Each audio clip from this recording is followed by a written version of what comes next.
Good afternoon, Dhanush. How are you? Hi, Professor Harish. Sorry, thank you for giving me a call.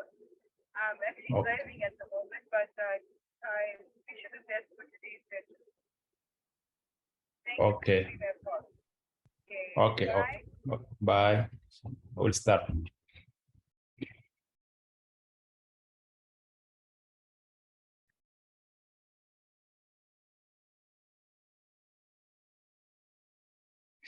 Boa tarde a todos. Portanto, tivemos um pequeno atraso, porque estava à espera da colega para iniciar a sessão.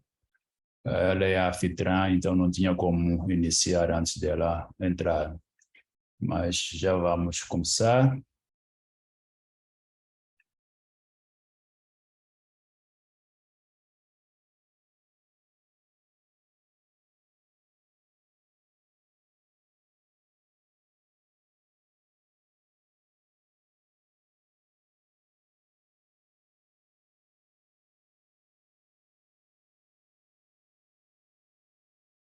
Portanto, esta é a nossa sessão, a quinta e a última da série, como conduzir investigação científica. E hoje teremos dicas de como escrever um artigo. Na verdade, não é uma sessão de 1 hora, é muito difícil apresentar um tema tão complexo como este. Eu tentei fazer o máximo de trazer os aspectos que eu julgo importantes, então, conversarmos nesta sessão de hoje. Então, o nosso roteiro de hoje vai seguir esta estrutura que está aqui, uma apresentação.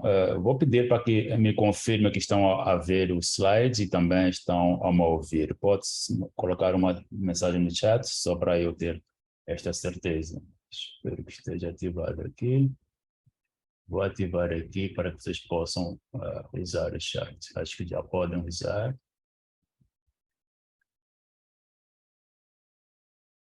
Ok, tá. Muito obrigado, então, por esta informação. Sim, portanto, vamos começar. Então, dizia que o nosso roteiro 2 tem esta estrutura, portanto, a introdução e por que devo publicar, um pouco sobre publicação acadêmica, sobre a preparação de um manuscrito. Também falaremos sobre o processo de escrita do manuscrito, a estrutura do manuscrito, a submissão do manuscrito, a carta da apresentação, o processo de preview e ferramentas essenciais. Portanto, este último tópico, na verdade, é apenas repetição do que eu havia falado na aula, na sessão anterior, então, apenas para que conste nos slides depois que serão partilhados com os colegas. A introdução, então, que eu vou fazer aqui, temos que lembrar, sempre que formos fazer, então, formos pensar em escrever o artigo é um resultado de um processo longo. Portanto, o artigo não é o início deste processo de investigação, ele é a parte final. Se lembra do nosso ciclo que mostramos nas sessões iniciais desta série, falamos de que este aqui é o processo de investigação que envolve várias etapas. Aqui estão ilustradas 7 etapas, desde a seleção do tópico, a definição da pergunta, o desenho do estudo, a coleta de dados, portanto, a análise de dados, a interpretação e a partilha. Portanto, é este momento em que nós escrevemos, ou seja, é depois de um longo processo de trabalho, de investigação, que nós vamos sentar para escrever. Então, alguns autores costumam dizer de que este é o momento em que nós contamos a história. Portanto, escrever um artigo científico, na verdade, é contar história. Contar que tipo de história, de como é que você foi, então, construindo este conhecimento que agora você quer partilhar. Então, se não é um bom contador de história, também terá dificuldade de escrever um artigo científico. Então, aqui tem que ter exatamente estas habilidades de contar história com alguma digamos, consistência na forma como você conta a sua história e também, claro que sendo fiel à maneira como você foi construindo o seu trabalho científico. Lembrem-se que aqueles tópicos, portanto, este ciclo, ele pode ser detalhado desta maneira, em que nós temos os 12 passos aqui, e o último que está ali é a escrita e publicação dos resultados da pesquisa. Portanto, é deste último tópico que nós iremos falar hoje. Então, por que devo publicar? Portanto, este pensamento que está aqui apresentado nesses slides, publicar ou perecer. Portanto, se não publicar, você pode perecer. Na academia, vivemos exatamente disto. Ou publicamos, ou simplesmente nós seremos reconhecidos como acadêmicos, como investigadores. Poderemos não ter o prestígio que tanto almejamos, poderemos não conseguir progredir na carreira. Portanto, é uma atividade muito importante para qualquer investigador. Então, nós temos que ter estas habilidades de escrever sobre a investigação que nós realizamos e que devemos ter sempre isto em mente, de que o artigo científico é a última etapa de todo um processo de investigação. Mas é preciso lembrar de que está aqui no último board também.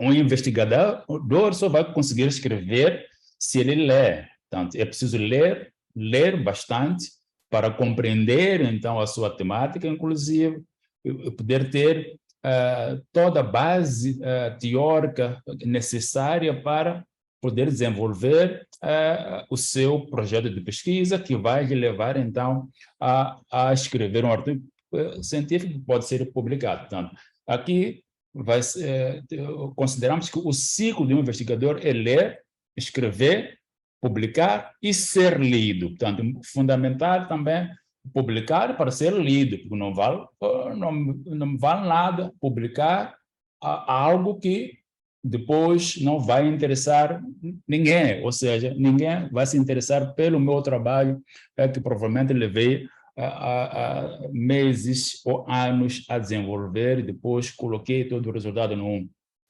documento e publiquei. Portanto, e a visibilidade que está aqui em cima, ela só é possível se eu publicar.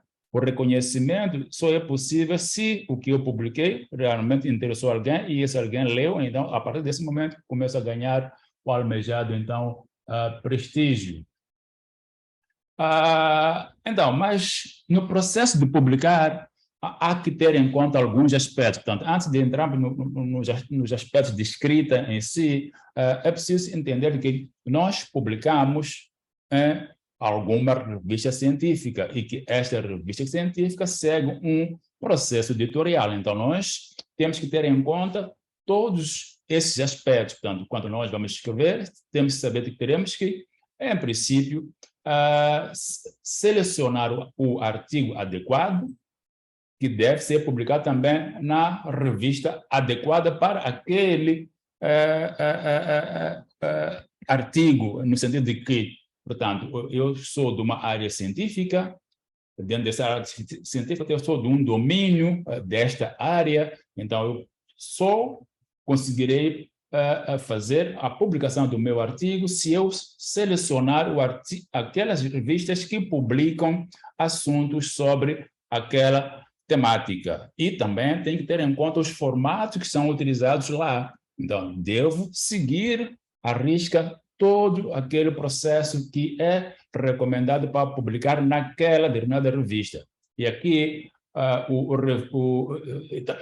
tem que ter em conta que haverá uma revisão por parte dos meus então resultados ou do meu manuscrito. Então, devo tentar seguir todas as regras ou diretrizes que são colocadas num documento chamado Guia de Autores. E ter em conta que o meu manuscrito, se ele não tiver a qualidade desejada, se ele não seguir estas diretrizes, se ele não estar de acordo com as normas daquela revista, o editor pode simplesmente até, inclusive, rejeitar o meu manuscrito sem passar para a fase da revisão. Portanto, ele tem essa responsabilidade, é ele que define os objetivos de uma revista, por exemplo. Portanto, eu vou publicar numa revista em que eu vou selecionar essa revista porque ela diz nos seus objetivos de escopo que publica assuntos relacionados com aquilo que eu estou a escrever. Então, esse é o papel do editor. Não vou entrar em detalhe nisso, é somente para informação, para nós podermos, então, conversar dentro de um entendimento. E há um processo de revisão por par, portanto, que é aquele que garante a qualidade dos artigos ou manuscritos que são publicados em uma determinada revista. Portanto, há todo um processo que é feito por seus pares. Quando a gente diz pares aqui, são membros da comunidade científica em que você pertence, que vão então fazer a leitura do seu manuscrito quando submetido a uma revista para aferir então se você seguiu todos os princípios metodológicos daquele domínio científico. Então, eles, na verdade, ajudam a filtrar o que é essencial para se publicar, tanto a qualidade do que se publica nas revistas, portanto, procuram perceber se o autor ele é realmente, ele segue todos os requisitos necessários para portanto, o desenvolvimento da investigação, e isso ele conseguiu, então, trazer no seu artigo, ou seja, ao contar a história, você tem que ser fiel a todos os passos que deu para chegar àquele resultado. Então, este grupo aqui vai tentar validar exatamente isso, olhando para vários aspectos, desde o tópico que você solucionou, o idioma, e tantos outros elementos que são importantes, então, para eles tomarem a decisão de se aceitam ou rejeitam o seu artigo.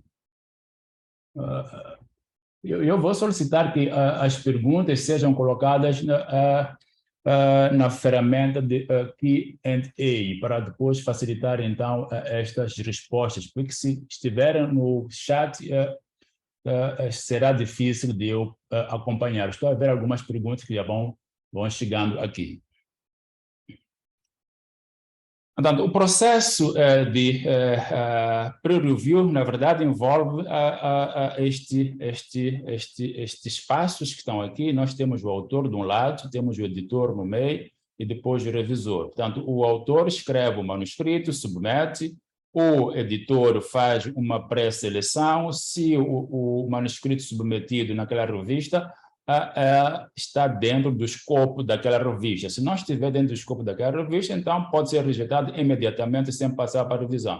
Se estiver dentro do escopo daquela revista, então poderá passar para a revisão por pares, e depois há todo um processo que os pares vão verificar no seu manuscrito para aferir, portanto, todos os princípios que se foram ou não bem seguidos, se o seu manuscrito é atual, portanto, apresenta um tópico que realmente é relevante para aquela área, se fez uma revisão trazendo todos os autores que escrevem sobre aquele domínio do conhecimento, se estão presentes no seu estudo, se a metodologia que foi desenhada ela é adequada para resolver aquele problema específico, se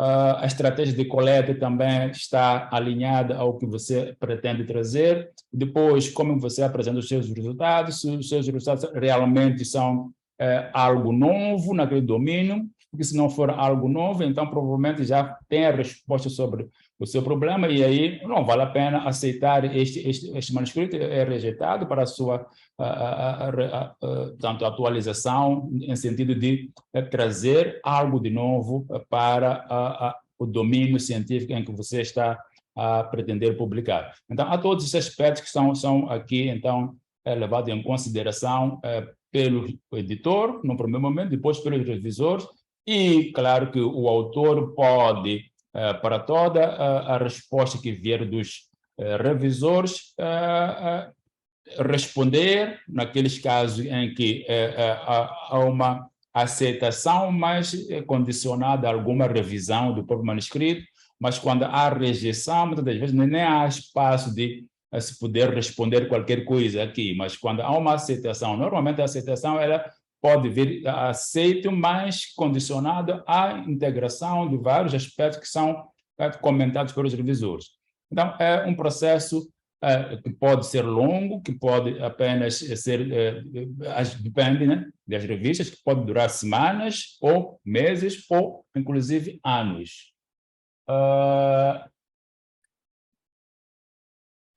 Então, esta figura ela é muito utilizada nessas sessões sobre escrita e publicação acadêmica, e tende aqui a mostrar, então, o autor aqui deste lado, que é quem submete o manuscrito, está com o seu manuscrito aqui, e que depois aqui estão os avaliadores preparados, então, para sacrificar o autor aqui. Portanto, é uma figura engraçada, mas para mostrar de que é um caminho longo para se chegar à publicação. Portanto, é preciso atravessar esta estrada e pode ser difícil passar ali diante daqueles que estão todos sedentos de ver o que é que você traz de novidade para, então, ser aceite e passar a fazer parte do corpo do conhecimento. Então, o ponto que nos interessa hoje é este aqui, na verdade, passamos por ali só para termos um entendimento de o que é que nós devemos, então, trazer no nosso manuscrito que, então, possa satisfazer, primeiro, o editor, que é quem vai analisar em primeira mão o seu manuscrito, e depois, se passar desse primeiro filtro, vai, então, para os revisores, que em última instância, vão, então, conferir, então, o valor científico ao seu manuscrito. A partir desse momento, ele passa a ser o artigo. Portanto, outra vez aqui, voltar a explicar a questão do manuscrito. O artigo, ele é artigo depois que foi publicado realmente. Portanto, enquanto não for aceite para publicação, na terminologia da área de comunicação científica, considera-se que é um manuscrito. Portanto, o que nós vamos preparar para submeter a uma revista para efeito de publicação é um manuscrito que depois de feita a avaliação pelos pares, se aceito, então teremos aí um artigo publicado em uma revista. E o que é que então está por detrás de preparação de um manuscrito para publicação? É preciso planificar. Portanto, toda atividade sempre exige alguma planificação. Então, e nesta planificação, no caso do manuscrito, nós temos que planificar mais com diferentes perspectivas aqui. Portanto, sou o autor que estou a escrever, mas eu estou a escrever para um determinado público, ok? E não só para um determinado público, mas também sei que no meio desta escrita até a publicação existe a figura do editor, então tenho que também ter atenção àquilo que ele vai me cobrar quando eu for submeter. Para além deste, eu sei que tenho aqui outro elemento que é o revisor, então tenho que ter atenção àquilo que o revisor poderá me cobrar no meu manuscrito. E claro que tudo isso tem uma ligação com a revista em que eu quero publicar. Então, aqui a perspectiva de planificação tem que ter em conta esses todos os elementos, ok? Então, pense, e quando você vai escrever, pense como se você fosse o leitor do seu próprio trabalho, ok? Depois, pense como se você estivesse a fazer a revisão crítica do seu próprio trabalho, ok? E é dessa maneira que vai poder, então, construir um manuscrito que tem chances para ser aceito e publicado em uma revista. Então, para isso, porque eu estou a escrever para um certo público, então eu tenho que informar logo a partida a esse público qual é a minha ideia central. Então, qual é a mensagem central que eu quero que eles saibam. Se não está claro isto, então o seu manuscrito está com alguma enfermidade e ele não vai passar na revisão, ok? Para isto, claro, eu tenho que fazer um resumo muito claro e direto ao assunto. Lembra-se que todo o artigo científico tem lá um título, tem um resumo, tem as palavras-chave. Ok? Então, num primeiro momento, nós vamos tentar fazer tudo isto aqui. Portanto, vamos resumir a nossa pesquisa em 2 ou 3 frases, que estamos ainda a pensar o nosso artigo. Mas lembrem, estou a pensar, escrever um artigo que é resultado de um processo de investigação. Então, eu já estou num processo que tenho ideia do que vou escrever. Então, não estou a começar, não estou neste ponto. É diferente. Aqui é quando nós vamos fazer a pesquisa. Eu não estou neste ponto, eu estou neste ponto aqui. E neste ponto, eu já passei de todas essas fases aqui. E nessas fases eu posso ter vários tópicos de pesquisa. É por isso que aqui é preciso ter clareza, onde estamos, aqui, ter um pouquinho mais de clareza daquilo que eu quero transmitir para o meu leitor. E essa mensagem que eu quero transmitir para o leitor, eu posso escrever em 2 ou 3 frases, ok? E também tenho que tentar perceber que novidade eu estou a trazer para o meu leitor. Nestas 2, 3 frases é possível trazer isso, ok? E depois, claro, que em um primeiro momento, aqui eu posso perguntar aos meus colegas o que é que acham desta ideia que eu tenho para escrever o artigo sobre aquele assunto que provavelmente até eles já tenham um conhecimento sobre ele. Há alguma novidade nesse trabalho? Será que vale a pena fazer? Vai surgir daqui um bom artigo? Então, essas opiniões que pode recolher dos seus colegas são fundamentais para avançar com o seu manuscrito. O passo a seguir é pensar enquanto editor, ok? O editor quer ver originalidade no seu manuscrito. Se existe avanço significativo naquela área, ok. Originalidade é porque, lembra-se lá quando nós falamos de lacunas, ok? Então, claro que para você escrever precisa ter lido, não tem como nós escrevermos um artigo científico sem termos feito leitura do que já foi estudado nesta área. Então, na área, já um corpo de conhecimento, com base nele, nós queremos trazer alguma novidade na área, baseado nisto ou naquilo. Então, é aqui como nós vamos tentar trazer isso. Então, eu estou a pensar enquanto editor. Eu vou olhar para o meu manuscrito e tentar escrever, mas já pensando que, ok, o que eu estou a escrever realmente é algo original ou baseado em alguma lacuna, mas eu estou a trazer uma perspectiva nova sobre o que já existe no corpo de conhecimento. Então, há todos esses aspectos a nós termos em consideração. Eu vou passar rápido às vezes, porque o nosso tempo é muito curto. Na planificação, já enquanto na perspectiva da revista, ok? Falamos da perspectiva do leitor, do editor e da revista. Nós estamos a preparar um manuscrito que será publicado em uma determinada revista.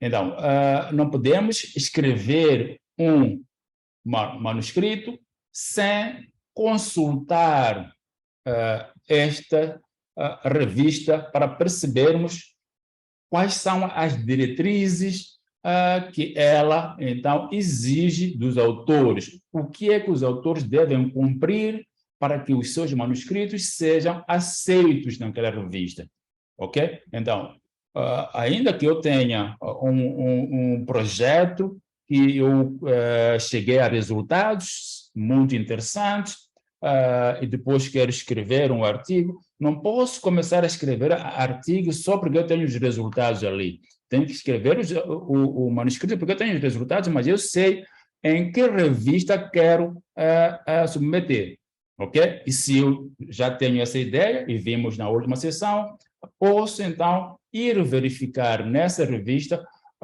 aqui, onde vem aims and scopes. Então, quais são os objetivos e escopo daquela revista? Portanto, o meu manuscrito está enquadrado naquilo que são os objetivos e escopos daquela revista.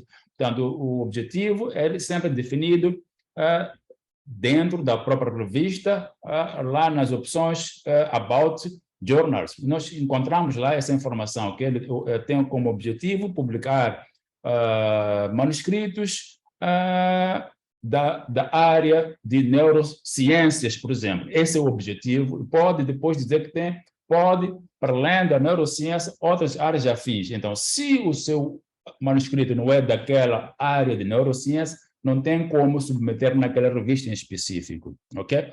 Então, é isso que nós temos que verificar antes de começar a escrever, porque senão até podemos escrever um bom artigo e depois não sabermos em que revista submeter. Aí, se formos tentar fazer tentativas apenas de submissão sem ter certeza, o nosso manuscrito poderá ser recusado mesmo antes de passar para o revisor, ou seja, naquela triagem que é feita pelo editor.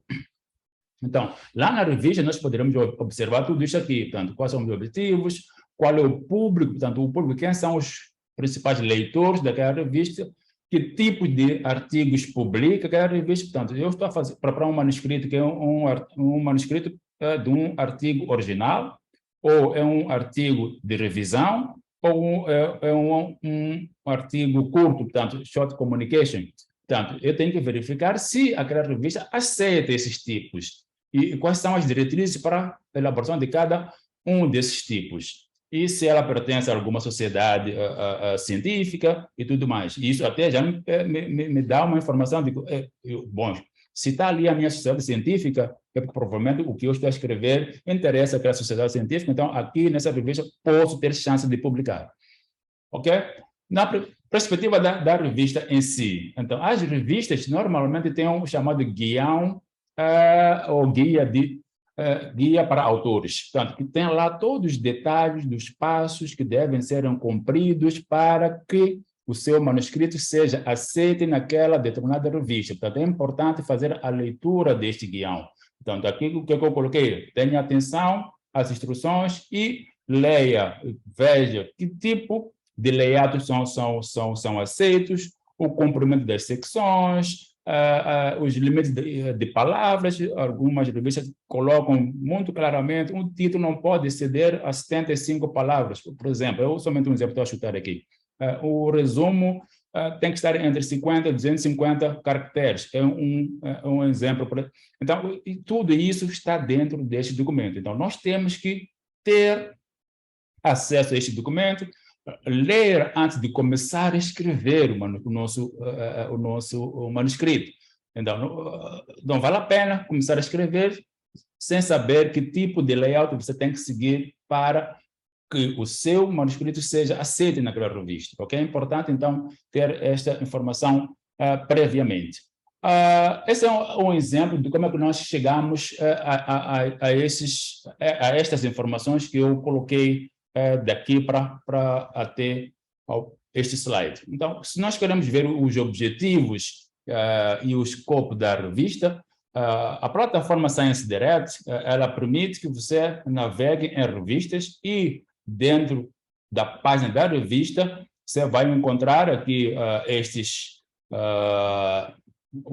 indicadores, que são as métricas, né, daquela revista. Você vai ver como a revista é muito lida, portanto, os artigos publicados nessas revistas são consultados e são citados, por isso que tem um fator de impacto de 2.3 ali, tem um certo score 4.3, e também podemos ver que aqui em About, ou em Publish, sim, temos lá Aims and Scopes. Portanto, aqui são os objetivos e o escopo dessa revista. Então, pode clicar aqui e depois ler para entender qual é o objetivo da revista, quais são as áreas de conhecimento que são aceitos, portanto, os manuscritos daquelas áreas é que são aceitos nesta revista. E depois, aqui tem o guia para os autores, portanto, que especifica todo um script de como é que nós devemos apresentar o nosso manuscrito. Portanto, aqui, na mesma página, portanto, aqui são os objetivos, os escopos, então, depois temos no guião. O guião é um instrumento muito importante, detalhado, que até vai ter várias secções do próprio manuscrito. Você pode depois navegar em cada um desses para perceber como é que deve apresentar cada uma das secções daquele seu manuscrito a preparar. Ok. Agora, o próprio processo de preparação do manuscrito começa aqui. Como é que, portanto, se nós já temos ideia, ok, da revista, e temos que ter, então, em atenção, já temos consultado o objetivo, o scope, os tipos de artigos que podem ser publicados naquela revista, portanto, artigo completo, artigo de revisão e outros. E aqui, então, são os tipos com alguma informação detalhada. Normalmente, nós vamos fazer um artigo de pesquisa ou artigo original. Okay? Normalmente. Os artigos de revisão, grande parte das revistas convidam autores para fazer artigo de revisão. Não é comum um autor qualquer entender fazer o artigo de revisão e submeter numa revista para publicação. Não é comum, não estou dizendo que não acontece, não é comum. Normalmente, as revistas, principalmente com prestígio na sua área científica, procuram autores também de prestígio para fazer artigos de revisão para aquelas áreas que eles acham que vale a pena fazer um artigo de revisão. Então, muitas das vezes, receberão um convite para fazer esse tipo de artigo. Mas haverão também revistas que aceitem artigos de revisão não por convite, ou seja, não necessariamente ter convidado o autor, mas porque o editor, por alguma razão, gostou daquela revisão feita por aquele autor e poderá aceitar para que se publique. Então, nós, muitas das vezes, faremos ou um artigo original ou uma breve comunicação, que são esses dois tipos, ok. E que, claro, que um artigo original vai trazer contribuições para cada área do conhecimento, naquela perspectiva em que nós iremos partir de um processo de pesquisa, em que nós iremos responder a perguntas relevantes, a partir das lacunas que teremos identificado dentro daquela área, e para aí nós iremos chegar certamente a um artigo também que traz uma abordagem ou uma contribuição original, nesse sentido. Ok. O processo de planificação, então, lembre sempre que nós temos que ver esse guião e depois um motivo, portanto, e lembre sempre de que o motivo para a rejeição no primeiro filtro é quando o artigo não interessa àquela revista, ok? Então, é só para um lembrete, já comentamos muito isto. Então, como é que nós começamos a escrever o nosso manuscrito? Vamos fazer um esboço inicial. E um esboço inicial que conta a história de como é que nós chegamos a um determinado resultado. Ok? Num processo de pesquisa, dentro daquele ciclo que nós mostramos no primeiro slide, nós chegamos a um certo resultado que achamos ser relevante e que traz novas contribuições para o nosso domínio de conhecimento.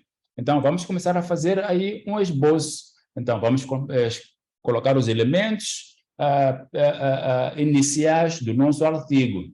Portanto, normalmente nós fazemos um rascunho. Todos nós aqui até já temos uma ideia de que um artigo tem um título, tem um resumo, tem palavras-chave, tem uma introdução, tem uma secção de métodos, tem uma secção de resultados, tem uma secção de discussão, tem uma secção de conclusão, agradecimentos, referências e provavelmente pode também trazer materiais complementares. Portanto, quando a gente diz elementos do artigo, pensamos mais ou menos nisto, mas neste momento aqui nós estamos preocupados muito com essa estrutura. Vamos trazer os principais elementos, aqueles que nós temos já disponível conosco naquele nosso processo de pesquisa, o que é que nós conseguimos encontrar que nos facilita então chegar a um primeiro esboço, que é o segundo ponto aqui, e depois iremos ver ponto a ponto aqui. O que é que significa, então, juntar os elementos do artigo? Exatamente isso. Do resultado de pesquisa que eu realizei, e cheguei a um determinado resultado, e que neste resultado eu quero, então, escrever um artigo. Então, mas este resultado traz uma nova contribuição. E esta nova contribuição é a mensagem que eu quero, então, trazer para os meus leitores. Então, é isso que nós temos que tentar trazer num primeiro rascunho. Daquele processo todo complexo de pesquisa, quais foram as questões chaves que me levaram a um resultado relevante que eu quero, neste momento, narrar para o meu público. Então, vou rabiscar rapidamente isso aí. Depois, logicamente, isto sem um resultado é porque eu já tenho alguns dados que até já tenho uma visão de como é que são os gráficos, as tabelas, as imagens, tudo isso. E, na verdade, é daqui que começa qualquer artigo a ser escrito. Iremos ver mais tarde. Então, eu tenho que preparar exatamente este material. Como eu disse, nós estamos a escrever um artigo porque já fizemos todo o processo de investigação e já chegamos a um resultado. Ou seja, é possível, a partir daquele resultado, desenhar os primeiros gráficos preliminares, as figuras, as tabelas juntam todos os dados que nós queremos, né? As imagens, se for o caso. Então, essas informações já estão disponíveis. Só que, neste momento, eu vou selecionar aquelas informações que são pertinentes para narrar esta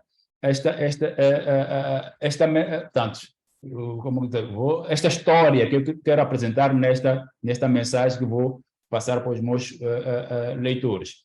Então, e vou fazendo isso e tentando fazer resumos com alguma lógica na maneira como eu vou narrar para as pessoas, ok? A partir daquele processo todo que eu fiz já.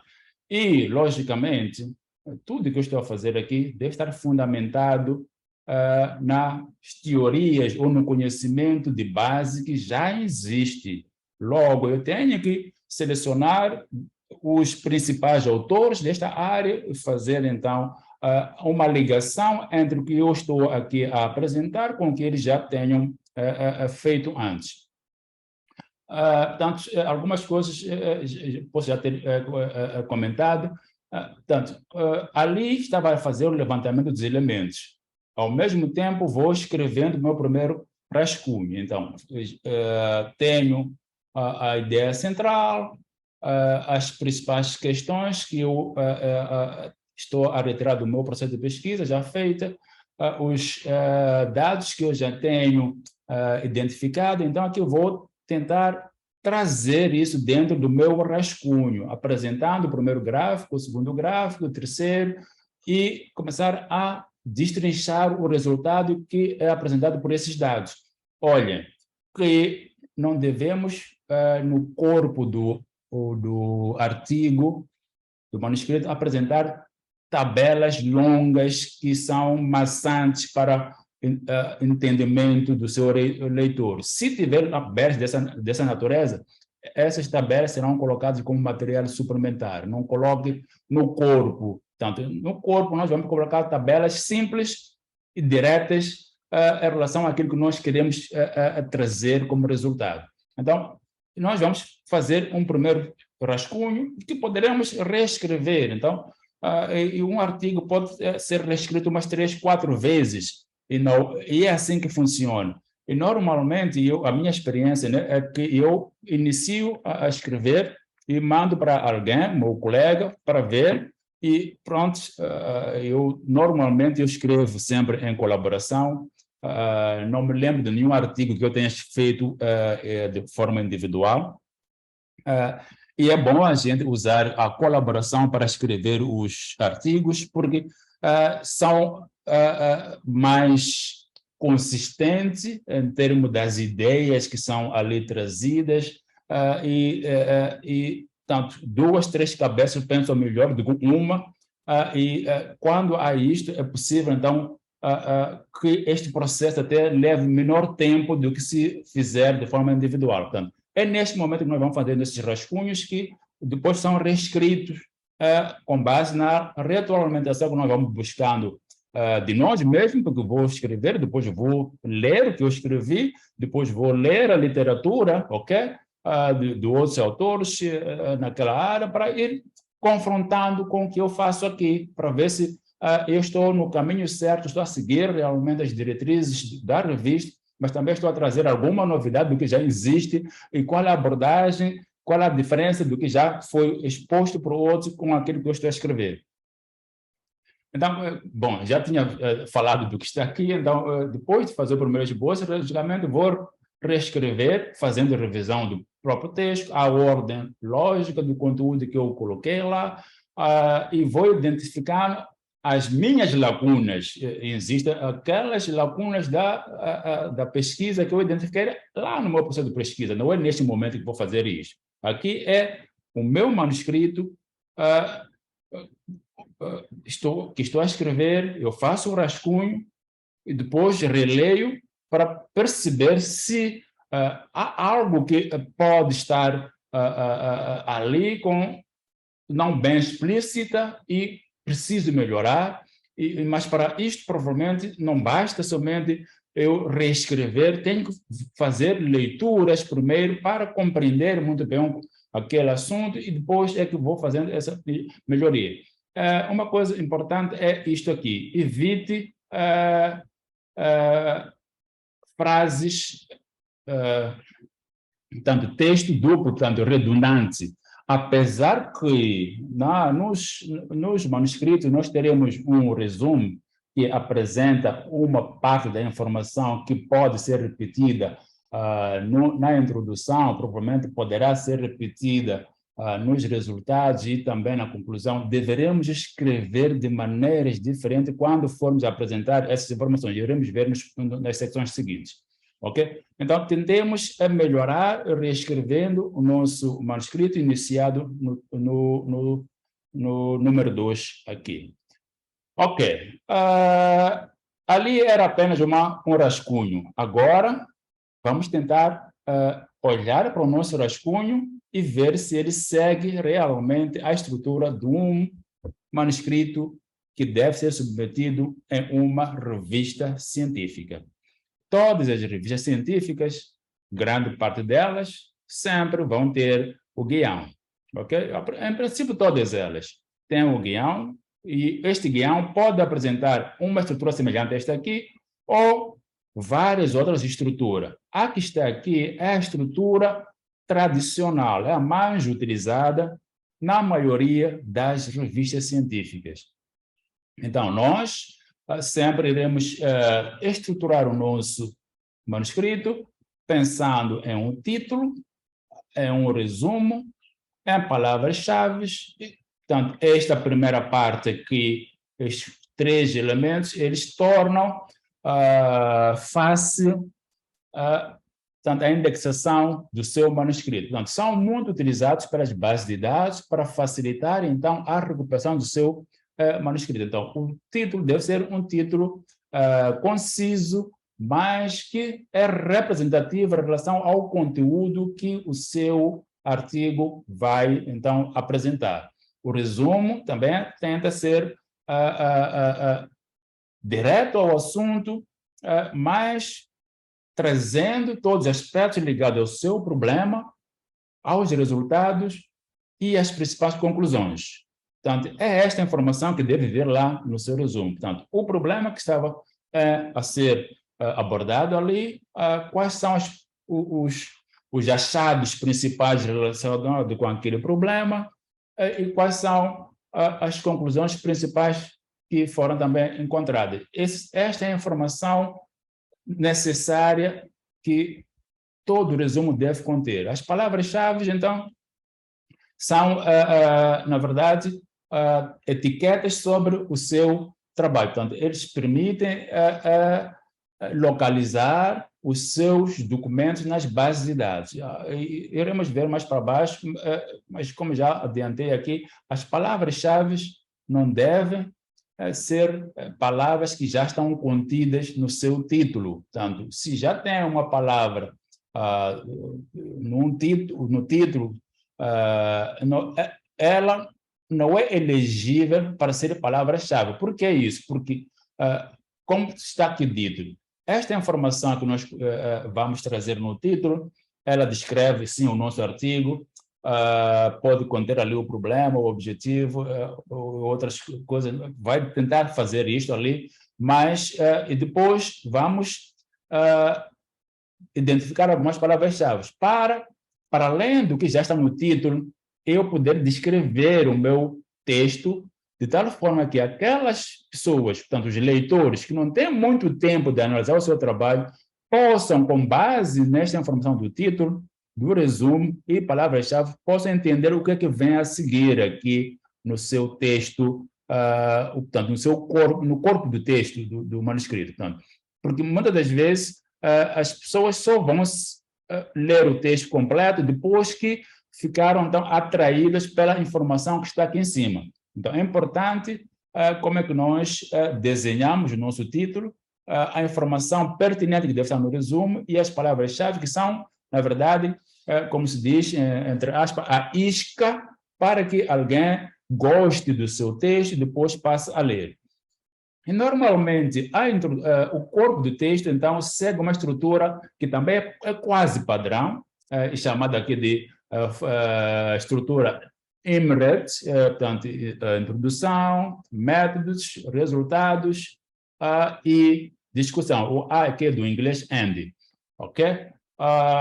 E para isto sempre temos que também ter em conta o próprio guião, porque vai nos dar limitações de espaço quanto como é que deve ser, então, estruturado e tudo mais. E depois a outra parte que é de conclusão, agradecimento de referências.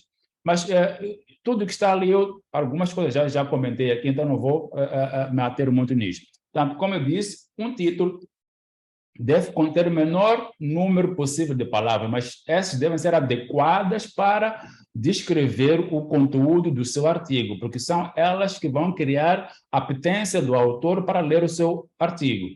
Portanto, deve tentar, no título, transmitir as principais conclusões da pesquisa e ser específico e completo para atrair, então, os autores. O resumo, também já havia falado muito sobre isso, normalmente tem um limite de palavras, temos que ter em conta isso e, principalmente, ele vai trazer-nos o problema, o método, os resultados de conclusão que nós temos apresentado no nosso trabalho. Então, só que não vamos repetir, não vamos escrever da mesma maneira como nós escrevemos lá nas outras secções. Teremos que ser criativos aqui para apresentar isto. Mas tenham atenção, o resumo apresenta de forma simples e clara qual é o objetivo, qual é o método, qual é o resultado e qual é a conclusão. Palavras-chave, como já havia falado, então, são etiquetas que são utilizadas para, na verdade, descrever o seu texto e auxiliar o seu título a descrever o seu texto também. Ou seja, não deve repetir as palavras que já estão no título, porque senão estaria a perder um espaço de colocar outras palavras que descrevam o seu texto. Ok? E só coloque abreviaturas se elas são sobejamente conhecidas. Senão, então, não podem estar ali como palavras-chave. E pronto. Uma experiência que deve fazer é quando você coloca as palavras-chave, quando tu identificas e colocas, pode depois tentar usar essas palavras nas bases de dados, pesquisa para verificar que tipo de documentos são recuperados. Porque se você escolheu essa palavra como palavra-chave para o seu texto, que tem um determinado assunto, e quando você pesquisa, os textos que vêm são totalmente contrário ao que você está a escrever, é porque a sua palavra-chave não é adequada para o seu texto. Ok? Então, como já havia falado, nós vamos seguir esta sequência aqui para escrever o nosso texto. Bom, nós começamos tarde a nossa sessão, vamos tentar fazer um pouquinho mais de tempo aqui para ver se conseguimos completar com todas os aspectos que eu havia selecionado. Penso que podemos, não é? Já são 16 horas praticamente, mas ainda estamos no meio da apresentação. Vou tentar, hoje é sexta-feira, provavelmente estejam com alguma pressa para sair, mas eu posso continuar por mais meia hora, sem problema nenhum. Ok. Então, a introdução, na introdução, ok, vamos tentar convencer o nosso leitor, ou seja, a introdução, ela apresenta as informações básicas e necessárias para você apresentar o contexto do seu trabalho. Ou seja, aqui também não podemos trazer muita revisão de literatura. Às vezes temos essa tendência de trazer muitos autores aqui a tentar discutir, inclusive. Não é essa a intenção da introdução. Apresenta o contexto, o problema, as hipóteses, e depois uma breve contextualização em termos de literatura associada ao seu tópico, mais breve mesmo. Evite fazer muitas autocitações, portanto, até pode citar, sim, os seus trabalhos, mas não utilize esse espaço para se promover também, ok? Porque, para além de você, existem outros autores que escrevem o mesmo assunto. Então, traga a visão de outros para contextualizar exatamente o seu trabalho. E a outra dica que se costuma dar é que evite de reutilizar uma introdução de um outro trabalho que já tenha sido publicado, ok? Ainda que o estudo seja parecido. Somente se, quer dizer, não vai trazer da mesma maneira. Você vai trazer sempre uma nova abordagem, porque toda publicação sempre traz uma nova abordagem. Então, não é possível que você vá recuperar uma introdução já feita no outro estudo para trazer neste aqui, senão aqui não há nenhuma novidade, não há uma originalidade, ok? O método também, como já é conhecido pelos colegas, ele tem como principal objetivo que o seu trabalho deve permitir que qualquer outro investigador, leitor, que tenha acesso ao seu trabalho, possa repetir, então, o método que você terá descrito aqui e chegar a um resultado semelhante ao seu. Então, você aqui vai realmente contar a história de como é que você fez o seu trabalho. Então, vai trazer todos os elementos que foram importantes para que chegasse àquele resultado. Então, e porque aqui não tens muito espaço também, uma parte do material que poderia haver aqui pode ser colocado como material suplementar, portanto, as planilhas, portanto, as tabelas, as imagens, portanto, vídeos que existirem sobre um levantamento de dados, para não estender muito esta secção, que ela é muito curta, então pode usar os materiais suplementares como parte de conteúdo que complementa, então, a sua secção de metodologia. E lembre sempre, se está a trabalhar na área que envolve seres humanos, animais, portanto, as áreas biomédicas principalmente, mas hoje em dia todas as áreas científicas exigem a aprovação do Comitê de Ética, ok? Só que essas aqui são mais exigentes ainda, mas as áreas sociais também hoje em dia já têm esta questão. Você tem que apresentar, portanto, alguma informação aqui na secção de que o seu trabalho de investigação teve esta aprovação de comitê de ética, sim, e alguns editores vão exigir que você traga a cópia da carta que autoriza exatamente este processo. principalmente de coleta de dados e de utilização desses dados que são sensíveis e pronto, tem que haver esta aprovação. A secção de resultados de discussão, portanto, aqui, na verdade, o que nós vamos apresentar é como é que nós fizemos. Aqui, o que nós vamos apresentar é a nossa ideia, qual é o problema, o que é que vamos trazer de novo, ok? Para o corpo de conhecimento, como é que nós chegamos, em que resultados nós chegamos, de forma resumida, estará na introdução de qualquer forma, ok? Mas o importante é trazer o que é que, de novo, o seu estudo vai então, trazer. Tem que estar claro, mas como é que também, ao trazer esta originalidade, como é que ela se liga com outros estudos que já existentes ou feitos na sua área. Portanto, é importante que este contexto todo esteja aqui. Aqui, como é que eu realmente cheguei, descrevendo todos os momentos de produção do conhecimento. E aqui, então, nós vamos trazer o nosso resultado. Algumas revistas, elas podem exigir que você apresente o resultado separado de discussão.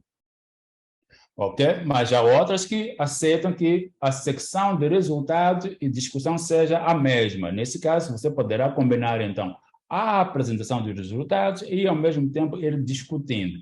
O que não se permite muito é que você traga aqui muitas discussões à volta da literatura já produzida. Não, não, não. O que se quer aqui é discutir o seu resultado. Então, foque na discussão do seu resultado. E pode, sim, trazer alguns e outros autores para fundamentar essa discussão, mas não tem que trazer uma lista extensa de uma revisão de literatura aqui. Não é o espaço para isso. Ok? Então, tentar evitar isto. Então, nós, logicamente, teremos que apresentar esta informação de uma forma lógica que guia o nosso autor. Então, poderemos ter, dentro da secção de resultados e discussão, subsecções que orientam a apresentação dos resultados. Então, poderemos ter tabelas, gráficos e figuras, mas lembre-se, não trazer tabelas demasiadamente longas e complexas para que, se tiver dados dessa natureza, este material vai ficar como material complementar, apenas vai aqui, então, trazer a parte descritiva sobre aqueles dados. Então, temos que ser coerentes na forma como nós apresentamos, então, as ideias aqui dos resultados, como nós discutimos isso, e temos que mostrar aqui, tanto, na verdade, aquilo que realmente são as tendências significativas e também tentar mostrar o que nós realmente encontramos de novo, ok? E tendo sempre o cuidado de não exagerar na forma como nós apresentamos os resultados. Não devemos ser muito, não estou a ver o termo agora, mas evitarmos de trazer formas de apresentar os resultados como se nós tivéssemos, como nós fôssemos os primeiros a trazer um resultado dessa natureza. Então, nós temos que, ainda que tenhamos quase certeza de que é a primeira vez que se chega a um resultado semelhante, nós temos que ter uma forma de apresentar que não mostre aqui uma autopromoção, como se você fosse o gênio que realmente trouxe o grande resultado. Então, você vai encontrar uma forma de escrever dizendo, por exemplo, na nossa análise, a literatura que existe, não encontramos evidência de que tenha chegado a um resultado semelhante. E aí você, isso mostra que pode ser a primeira vez que se chega a uma descoberta daquela, né? Então, é apenas formas de trazer a informação, mas não se autopromovendo, ok? Então, temos que evitar também isto aqui. Portanto, claro que todo estudo pode ter limitações. Então, se existem as limitações, nós vamos mostrar aqui quais foram as grandes limitações para nós chegarmos àquele resultado, se houveram realmente. Então, provavelmente, não, essa é a secção mais importante do seu manuscrito, que é aqui onde você vai trazer o resultado, ou a contribuição maior daquilo que você colocou lá na introdução como sendo as suas pretensões de trazer contribuições na área. Lá você traz apenas que o meu estudo vai trazer alguma contribuição para suprir esta lacuna que existia, sei lá quando. E aqui você mostra com alguma evidência já de dados e como é que você chegou a isso. A conclusão, portanto, ela é concisa e ela vai apresentar aqui, de forma direta, as principais conclusões. Ok, mas as conclusões são baseadas nos seus resultados. Então, devemos ter o cuidado aqui de não repetirmos a mesma forma como nós apresentamos os resultados. Ok? Vamos tentar ser criativos, mas sendo, ao mesmo tempo, objetivos naquilo que nós queremos trazer, tá? Com alguma clareza. E vamos também mostrar alguma ligação entre o nosso resultado, os trabalhos anteriores e, portanto, os objetivos que tínhamos traçado. E também tentar mostrar aqui algumas sugestões de possíveis lacunas que ainda persistem. Portanto, como dissemos, provavelmente nós começamos com uma lacuna na literatura que tentei e vínhamos aqui para trazer um resultado, mas o nosso resultado também não é conclusivo em relação a isto. Então, temos que mostrar que sim, apesar de nós termos chegado a este resultado, nós precisamos que se façam mais estudos para suprir a lacuna que eu também não consegui chegar nela. Então, eu já tinha comentado um pouco sobre esses dois bullets aqui no final. Não enfatize muito o seu trabalho, ou seja, não se promova, não se autopromova, mas mesmo assim, não deixe de dizer se realmente você fez um grande trabalho. Só tem que saber como fazer isto, ok? Para não parecer que você está ali a fazer uma autopromoção. Então, evite as especulações quando os seus dados não podem chegar a um certo resultado. Então, naquele caso em que, pronto, tenho uma grande experiência, se eu começo a inferir coisas, mas que essas coisas só vêm da minha cabeça, não vêm dos dados que eu apresentei. Se os dados não dizem isso, não pode dizer nada fora daquilo que os seus dados dizem. Ok, as referências, acho que aqui não preciso alongar muito, todos nós sabemos que todo manuscrito nós vamos fazer baseado sempre na literatura que já existe e tentando trazer alguma contribuição, e isso significa que nós vamos ler outros autores, que devemos selecionar os principais autores da área, devemos ter este cuidado de não deixar por fora, quer dizer, sempre é possível, não vai ser possível trazer todos, mas portanto, tentarmos o máximo de trazer os principais autores, isso é muito bom, é por isso que hoje em dia os manuscritos ou os artigos são escritos por um grupo maior, que quando é um grupo de pesquisa a escrever junto, é possível que haja, então, essa interação que vão buscando cada um os autores que falam naquela área e podem, então, ter uma amostra, digamos, próxima da realidade, daquilo que devem ser as referências que sustentam aquele artigo, ok? E, como já havia dito também, evite fazer muita autocitação, ok? A autocitação não é bem vista no meio acadêmico, como se você quisesse ganhar uma visibilidade que ela é fantasiosa, quer dizer, porque ao se autocitar, dá aparecer nas bases de dados como tendo muitas citações, mas provavelmente 90% das citações vêm de você mesmo, ok? Bom, aí não é bom também, né? É bom a gente ser citado, mas que não sejamos nós a citarmos a nós mesmos, que sejam as outras pessoas a ler o nosso trabalho e gostarem e acharem que são importantes, que são citáveis e puderem citar. Então, nós evitemos de fazer isto. E sempre temos que ter o cuidado de consultar o guia para vermos quais são os estilos que são utilizados para as referências naquela revista e tudo mais. Ok? Material complementar, já falei muito disto, para ganhar o tempo vou pular, mas são as tabelas, figuras que não cabem no corpo e nós achamos que é importante que estejam referenciadas, então vão ficar então associados ao seu manuscrito. Eu gostaria de fechar essa parte mostrando isto aqui. Normalmente, portanto, esta é a estrutura de um artigo, não é? Artigo tem um título, tem um resumo, tem palavras-chave, tem um corpo, ok? Que tem a introdução, a metodologia, os resultados e a discussão, ok? Essa é aquela parte que nos dá muito trabalho de fazer, que é porque aqui está realmente a essência daquilo que eu produzi enquanto conhecimento.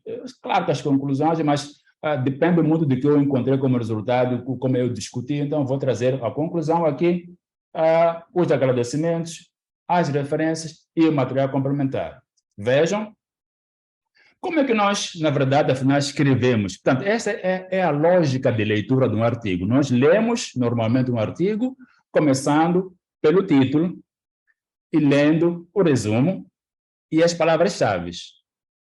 Se eu gostar do que o título me apresenta e o que está no resumo, eu sou capaz de ir ler o texto completo. Se eu não gostar do que está no título e no resumo, não vou ler este texto completo, ok? Mas, como é que nós escrevemos? É na mesma lógica de leitura ou há uma outra lógica que nós temos que usar para escrever? Sim, há uma outra lógica que nós usamos para escrever. A escrita de um manuscrito não necessariamente começa pelo título. Ainda que eu tenha uma ideia inicial de o que é que eu quero escrever neste meu manuscrito, vou rabiscar um título qualquer, mas ele se forma desta maneira. A lógica de escrita de um manuscrito inicia aqui embaixo na base. Portanto, os autores costumam dizer que é uma parede que começa com alguma base. E esta base são as figuras, tabelas, que representam os meus dados. Lembre-se que nós começamos... Portanto, o manuscrito é a última etapa do processo de investigação. O que significa que eu já tenho resultados que encontrei no meu processo de investigação. E esses resultados estão dispostos em forma de tabelas, dados numéricos, de entrevistas, que já tenho fotografias que tirei no terreno, na observação, tenho vídeos, tudo mais. Então, na verdade, é aqui onde eu vou encontrar os elementos que vão me permitir subir isto aqui e chegar ao artigo. Se eu não tenho isto aqui, dificilmente eu vou escrever um manuscrito. Então, não podemos pensar em escrever um manuscrito começando pelo título, se não temos resultado. Então, esta é a forma como se desenvolve de forma natural um manuscrito. Então, se eu tenho isto, é porque eu quero agora narrar a história de como é que eu consegui isto aqui. Lembre-se, quando eu comecei a minha alocução de hoje, eu disse que escrever um manuscrito é narrar a história de como eu cheguei aos resultados do meu processo de investigação. Então, o meu processo de investigação já me fez chegar aqui. Agora, eu quero dizer às pessoas, aos meus leitores, aos meus pares, de que eu cheguei aqui, mas para chegar aqui eu utilizei um método. Então, vou começar a contar esse método que me fez chegar aqui. Depois de dizer isso, vou, dessas tabelas aqui, trazer aquele resultado que é importante para aquela ideia que eu quero escrever. Eu disse que o título aqui vai ser uma ideia apenas, ok? E depois vou discutir, e depois vou fazer a conclusão, ok? Então, estou a fazer a escrita do meu manual. Eu disse, já Nós iniciamos normalmente por aqui, já temos uma ideia, mas essa ideia só se efetiva porque eu tenho resultados que foram encontrados através de algum método que gerou os resultados efetivos, mas como é uma parte disso, vou descrever apenas aquela parte e vou discutir apenas aquela parte, depois vou concluir sobre aquela parte. Só depois disso é que eu escrevo a introdução. Vejam, então, a introdução é a última coisa a ser feita. A conclusão, logicamente, depois da discussão. Mas podia-se pensar de como é a introdução eu devo fazer primeiro. Não, a introdução deverá ser feita no fim. Eu posso ter uma primeira introdução como esboço, mas ela deve ser reescrita quando eu já tiver a conclusão. Ok? Aquela introdução que eu fiz antes de chegar a essa conclusão, antes de eu apresentar os resultados específicos, antes de eu discutir, não é adequada para o manuscrito, porque ela vai ter muitas lacunas lá, então vou ter que reescrever, ainda que eu tenha tido um primeiro esboço, ela terá que ser reescrita, e depois disso vou rever o meu título que eu pensei antes, e vou fazer, então, o resumo também é o último a escrever, e, logicamente, as palavras-chave vão sair de forma natural. Então, esta é a lógica de escrita de um manuscrito. Então, esta é a parte que termina o processo de escrever um manuscrito. O resto aqui é associado ao manuscrito. Depois de eu escrever, claro que vou querer submeter, né? Então, tenho que, antes de submeter, tentar fazer uma revisão eu mesmo. Então, vou pegar o meu manuscrito, vou pegar o guião de autor, vou confrontar. Eu seguir à risca o guião. Se eu não seguir à risca, eu tenho que me ajustar, né? Senão vai ser devolvido pelo editor, porque eu quero publicar, então eu tenho que seguir a risca que está lá. Eu preparei muito bem o meu resumo, ele é convincente, os destaques de pesquisa, naqueles casos em que a revista solicite que você coloque isso, nem todas as revistas solicitam isso, depois tem a chamada carta de apresentação. Nem todas as revistas solicitam isso, mas esse é um momento que também pode, aqui já pode você sim se autopromover, mas entre aspas também, sem excessos. Então, a carta da apresentação é uma pequena biografia, que você vai contar a sua história, o seu histórico como pesquisador, as suas áreas de pesquisa, o que você já tem publicado, quais são os interesses que tu tens, e é nesta mesma carta de apresentação que, se você quiser ser revisor daquela revista, também pode colocar a sua disponibilidade para o editor. Eu tenho, já publiquei muito nessa área, ou pouco nessa área, e eu tenho interesse de ser parte do voluntário, né? Então, é uma carta que apresenta ao próprio leitor. E o próximo, e aqui apenas também atenção, que se você vai submeter, tenha em atenção estas perguntas muito comuns que são feitas pelos revisores. E depois, claro, quando tu receberes, se submeteu realmente e passou para a revisão pelos pares, é provável que o seu manuscrito seja revisto e venha com várias perguntas que devem ser esclarecidas.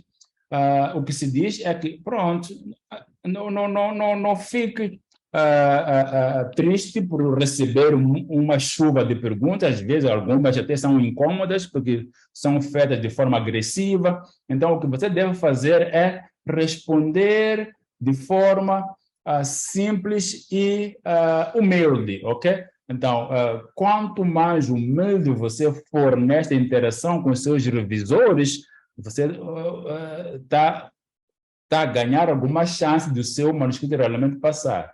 Agora, se você começar a ser também agressivo com eles, pode ser que a próxima ronda das perguntas que vieram possam vir mais agressivas ainda. Então, costuma-se dizer que a gentileza gera gentileza. Então, tente receber as perguntas dos revisores, faça uma análise e veja aquelas questões que realmente merecem uma revisão, você faz. Aquelas que acham que não merecem uma revisão, você fundamenta porque você acha que deve ser daquela forma.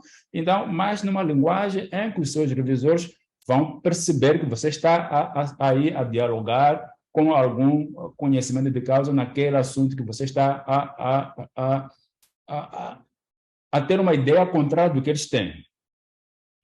E pronto, meus colegas, nós chegamos ao fim da nossa sessão de hoje. Esta parte aqui é apenas repetição do que eu mostrei ontem. Portanto, são as ferramentas que eu acho que podem vos auxiliar bastante nesta jornada de pesquisa. Então, esta ferramenta aqui, Research Academy, ela tem muitos materiais desses que eu estou a falar agora.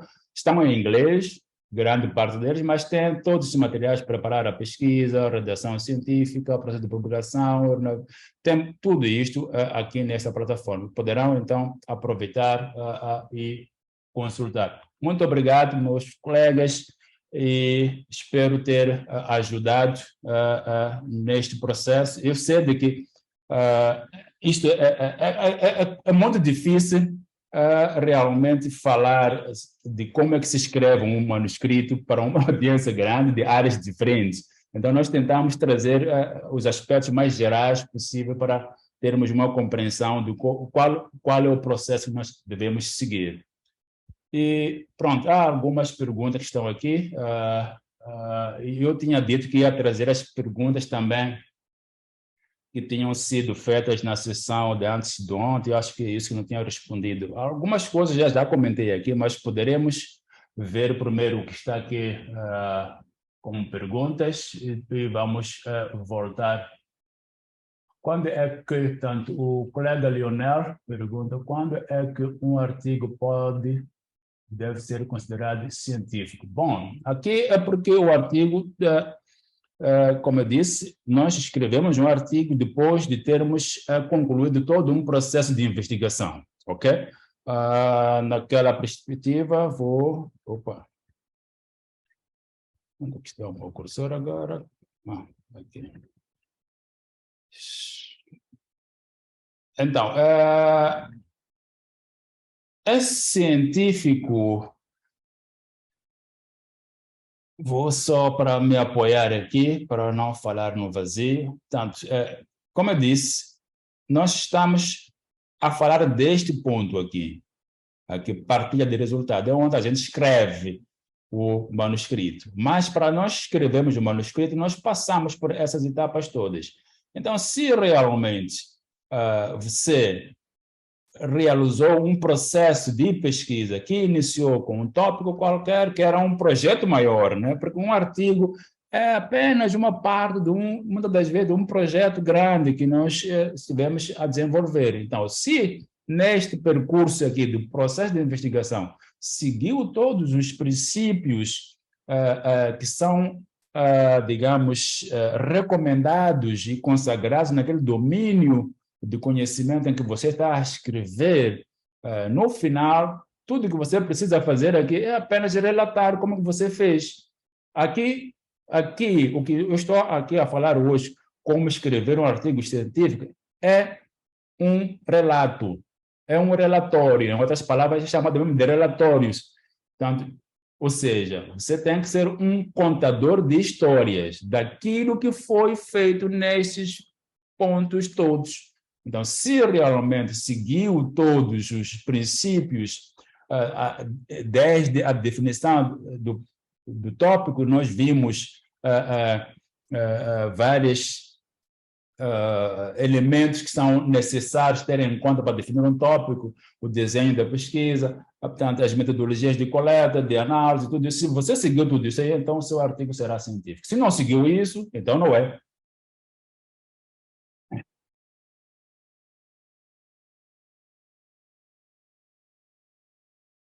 O que fazer para encontrar os textos de apoio de formação, vai não encontrar?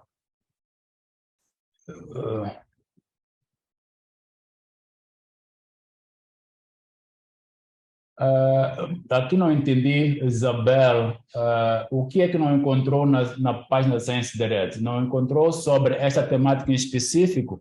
Bom, essas matérias, em princípio, eu recomendo que utilize aquela página da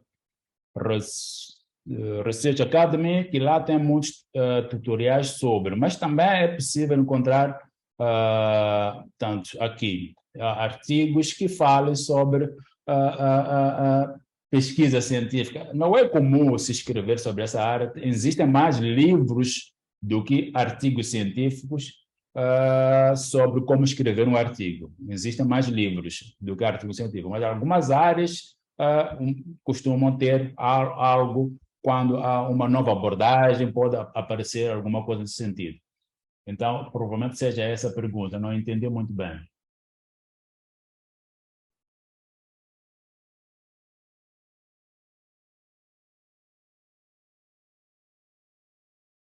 Qual acha ser o índice de aceitação ou taxa para aceitação de artigos de revisão sistemática? Como eu disse, a revisão sistemática, ela normalmente é por convite. Então, é porque o pesquisador ele é conhecido, mas existem aquelas revistas que só publicam sobre isto e eu não tenho o número aqui, mas o que eu recomendaria é usando aquela ferramenta Journal Finder. Então, se conhece uma revista que a sua especialidade é publicar revisão sistemática, poderia consultar lá. Não sei se esteve na sessão de ontem, mas na sessão de ontem, acho que foi na sessão de ontem, nós falamos sobre isto. Existem ferramentas que nos permitem, então, fazer a busca, Journal Finder, não sei se eu tenho aqui, a busca de revistas científicas para publicar. Então, usando essas ferramentas, pode encontrar a revista e depois, com aquela ferramenta, é possível ver qual é a percentagem de, como se diz, de aceitação e rejeição. Muitas delas colocam lá. Estou à procura do endereço aqui que eu não me lembro agora, eu poderia mostrar depois. Mas na sessão de ontem nós falamos sobre isto. Deixa eu ver se eu posso mostrar por aqui. Sessão de ontem, seleção de... ok. Então, como eu disse, eu não tenho esta informação, mas o que eu recomendaria é usar uma ferramenta semelhante a esta, ok? Esta aqui é o Journal Finder da Elsevier. Se você vem para aqui,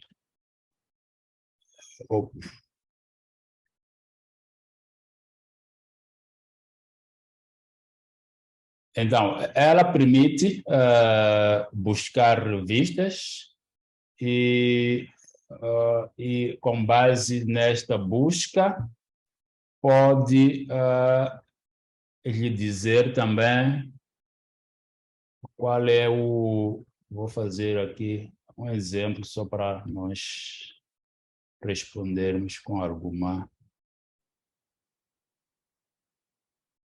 É somente uma simulação, isto que estou a fazer.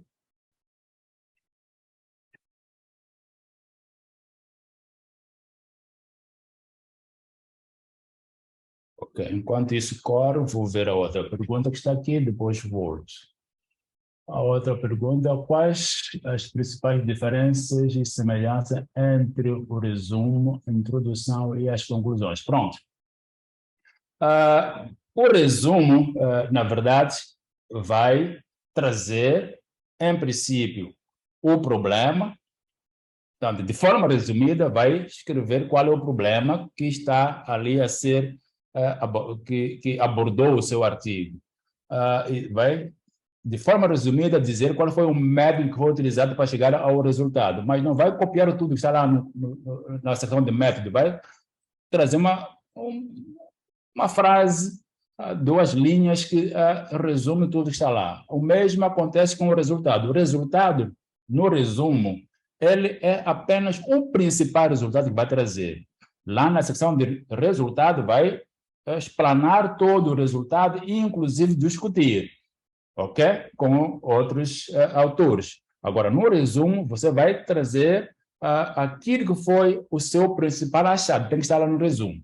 E, assim como aquilo que foi a sua principal conclusão. Portanto, isto é que faz o seu resumo, ok? Portanto, o resumo, ele tem que apresentar de forma resumida o problema que foi abordado, o método que foi utilizado, o principal resultado, ou os principais resultados que foram encontrados e a principal conclusão, sem exceder 300 palavras, ok?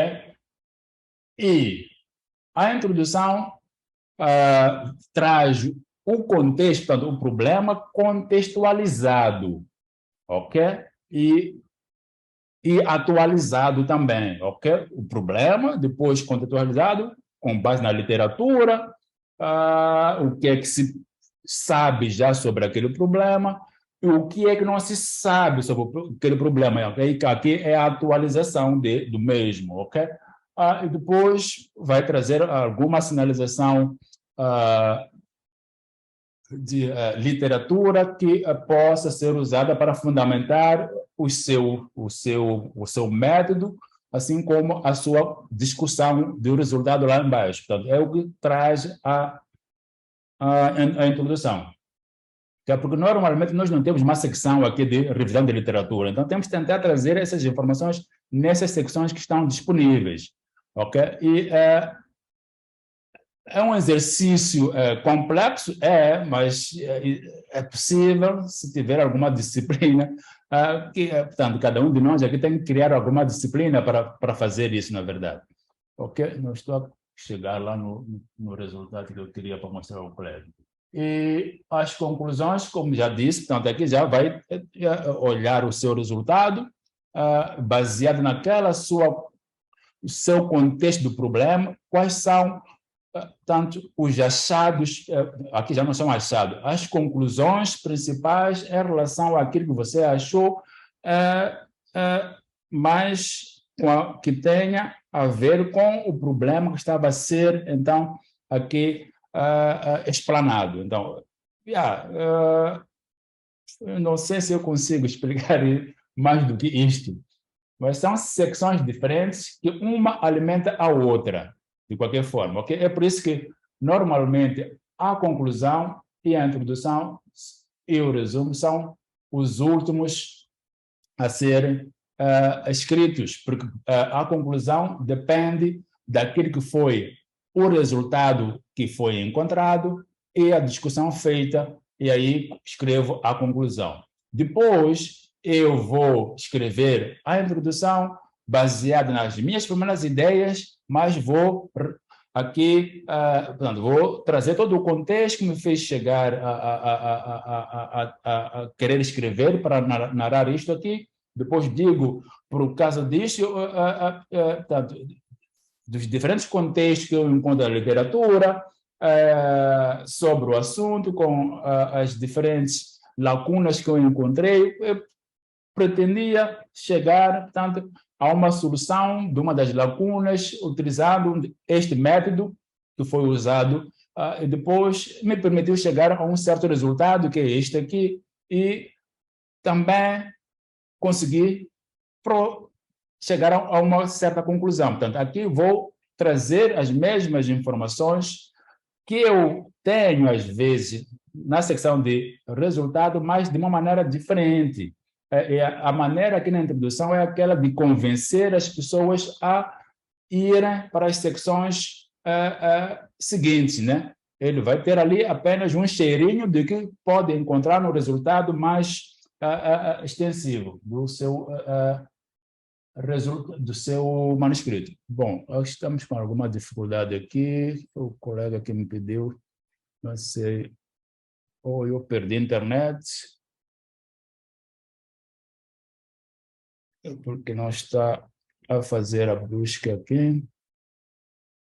Onde fez? Pronto, em relação ao outro, estamos aqui, vamos lá. Qual é a melhor forma de fazer o contexto da introdução? Bom, acho que já falei sobre isto, estaria a me repetir. Na introdução, posso citar mais do que duas vezes o mesmo autor? Sim, se o mesmo autor tem estudos diferentes, pode. Se o mesmo estudo ele fundamenta as ideias que estão lá, pode. Só que não, não abuse de, assim, digamos, ter um texto que é baseado apenas em ideias de um único autor. Porque aqui também está revelado que você não buscou outros autores. Só se for aquele caso que este é o autor proeminente, é a referência sobre aquele assunto, bom, aí não tens alternativas. Mas se existem outros, então, por que não buscar outros autores?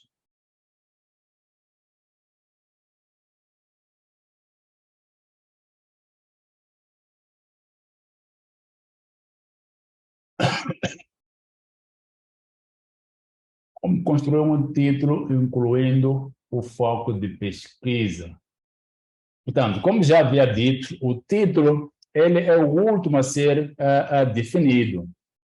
Ainda que no início eu tenha uma ideia daquilo que será o título. No final de eu escrever o meu manuscrito, aí já terei ideia concreta daquilo que foi o problema, que foi o método, foi o resultado e foi a conclusão. Com base nesses elementos, nessas secções, eu chego ao título com alguma naturalidade. Portanto, não podemos correr para escrever o título certo. Temos que produzir a informação que nos faz chegar ao título certo. Ou seja, sem fazer as secções como estava aqui naquele nosso gráfico, lembre, neste gráfico que eu apresento aqui, este gráfico, ele diz o seguinte: nós começamos dos dados para irmos construindo bloco a bloco o nosso manuscrito. Lembra? Portanto, é um bloco, é uma parede essa que estou a construir. E toda a parede, quem pelo menos já fez uma casinha, ele sabe que começa com alguma fundação. E para nós, estamos a dizer que a fundação são os dados que nós já temos do resultado do processo de pesquisa. E com base nisso, apenas eu vou narrar a história de como é que eu cheguei aos dados. Ok? Porque se você tem dados, a menos que você esteja a reutilizar dados de outros investigadores, bom, aí já é outro assunto. Mas se você produziu os seus dados, você tem que saber narrar como é que você chegou aos mesmos, através de um método, né? Algum método você utilizou, ok? Só que são muitos dados, então vou escolher alguns, aqueles que eu vou apresentar, eu vou discutir, depois vou concluir. Se eu consigo fazer isto, estas três secções aqui, método, resultado, discussão, conclusão, é porque certamente já tenho informação mais do que suficiente que me faz ter clareza de quais são as palavras que descrevem o que eu fiz. Lembra-se, o título ele é um descritor do que está dentro. Então, ele tem que estar amarrado ao seu trabalho como um todo. Okay? Não é muito introdução, mas é muito o próprio método, o resultado e a conclusão que você chegou. A introdução é apenas onde você vai tentar vender o peixe, mostrando que você sabe sobre o que você está a escrever, porque você leu tantas publicações que falam do mesmo assunto e por aí vai, ok? Mas o seu trabalho está aqui, nestes três blocos aqui, que são baseados na fundação que está aqui. Se isto aqui está claro, então estará claro o título também.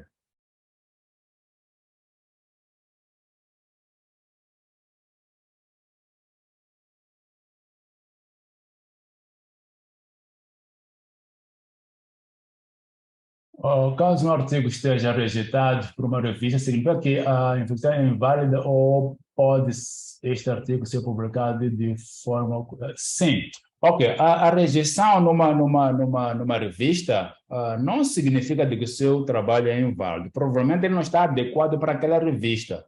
Normalmente, o que se faz é você recolhe o seu manuscrito, tenta reajustar e procura uma outra revista para submeter, ok? Só não pode submeter o mesmo manuscrito em várias revistas ao mesmo tempo, mas depois que for rejeitado por um, você pode submeter no outro. Ok? Então, não é necessariamente porque está inválida a sua pesquisa. Portanto, provavelmente é porque para aquela revista não é adequado por vários motivos. Os revisores já vão te dizer ali nos comentários. Ou o próprio editor, se for uma rejeição lá na mesa do editor, ele vai dizer que o seu artigo não é alinhado ao nosso escopo. Porque pode ser isso mesmo, ok? Você não analisou a revista, você foi, por emoção, submeter ali sem olhar para as diretrizes daquela revista. Pode ser rejeitado, mas é um conteúdo que vale a pena tentar submeter em outras revistas. Bom, colegas, acho que eu não consigo responder tantas perguntas assim, são 16h42. Foi muito bom nós estarmos juntos aqui. Eu acredito que teremos outros momentos e vou parar por aqui porque eu tenho uma outra sessão às 17 horas, tenho uma aula hoje ainda e infelizmente não consegui responder tudo que está aqui, mas eu penso que tentei fazer o máximo do que era possível no tempo que nos foi então dado e muito obrigado pela vossa presença. Os meus contatos que vocês têm já tinha dado no outro dia, mas está aqui nos slides que depois irão receber. Espero que recebam na próxima semana. Este é o meu contato que tem o WhatsApp, é este que está a ser exibido aí. E pronto, poderemos continuar a interagir. E, como disse, os slides serão enviados por e-mail e a gravação também na próxima semana, mas também depois serão colocados no site de treinamentos para Angola, do site da Elsevier, que acho que também mostrei ontem, e pronto, estarão disponíveis neste site, aqui nesta área. Não me lembro, não tenho certeza de onde vão colocar, mas estará nesta área, então vocês poderão ter acesso a partir do título aos slides, assim como à gravação. Mas a Danusia prometeu mandar já a próxima semana o link através do e-mail que vocês usarão para se registrar. E pronto, muito obrigado. Muito obrigado pelas felicitações que eu estou a ver aqui no chat e obrigado mesmo e nos vemos nas próximas oportunidades e bom final de semana a todos.